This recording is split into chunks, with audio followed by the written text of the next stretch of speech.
Hello everyone, good morning সকলকে। তো finally এখন আমি কলকাতা এয়ারপোর্টে, আমার ফ্লাইট 11:45-এ ব্যাঙ্গালুরু যাওয়ার উদ্দেশ্যে। So finally Kolkata to Bangalore, নতুন জব লোকেশন, নতুন জব। তো ফাইনালি সবাইকে টাটা বাই বাই বলে আপাতত কিছু মাসের জন্য ব্যাঙ্গালোরে সেটেল। রিয়েলি মনটা একটু খারাপ লাগছিল, বাবা মায়েরও একটু মন খারাপ।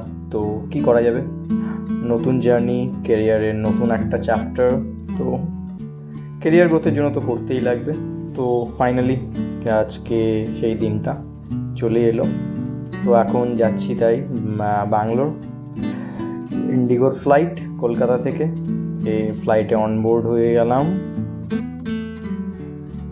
ফ্লাইট আজকে পুরো প্যাকড আপ। ফাইনালি আমি আমার উইন্ডো সিটে বসে পড়েছি। এই দেখো বাইরের ওয়েদার খুব খারাপ, কিছুক্ষণ আগে একটু বৃষ্টি হয়ে গেল। সো একটু মন খারাপ লাগছে, কিন্তু কি করা যাবে, যেতে তো লাগবেই, কাজের জায়গা।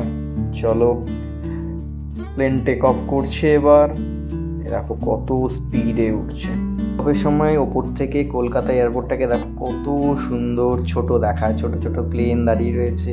আর পুরো কলকাতা শহরটা দেখো কত সুন্দর, ছোট ছোট ছোট বাড়ি আর এই মেঘলা আকাশ। কিছুক্ষণ পর চলে এলো আমার মিল, এই চিকেন জঙ্গল স্যান্ডউইচ আর বেভারেজে একটা জুস।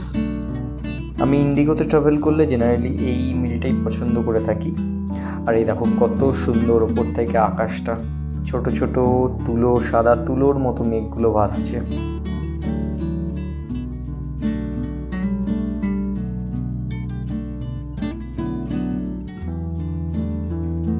এইবার কিন্তু ল্যান্ডিংয়ের পালা। তো চলে এসছি এবার ব্যাঙ্গালুরু এয়ারপোর্টে ল্যান্ডিংয়ের টাইমে। দেখো কি সুন্দর লাগছে চারিদিকটা।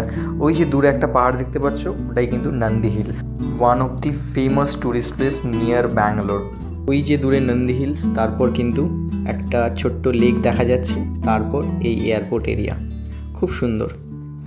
তো এবার ফাইনালি নেমে গেছি। এবার ব্যাগ কালেক্ট করব, দেন উবের বুক করব, তারপর সোজা আমার গন্তব্য। ফাইনালি লাগেজ কালেক্ট করে উবের বুক করে গাড়িতে উঠে গেছি। ফার্স্ট ডে ব্যাঙ্গালোরের ট্রাফিকও উপভোগ করছি, প্রচণ্ড ট্রাফিক। সো এবার আপাতত আমার গন্তব্য হলো আমার এক বন্ধুর ফ্ল্যাট। নেক্সট ভিডিওতে আরও অনেক কিছু বলবো। For now by.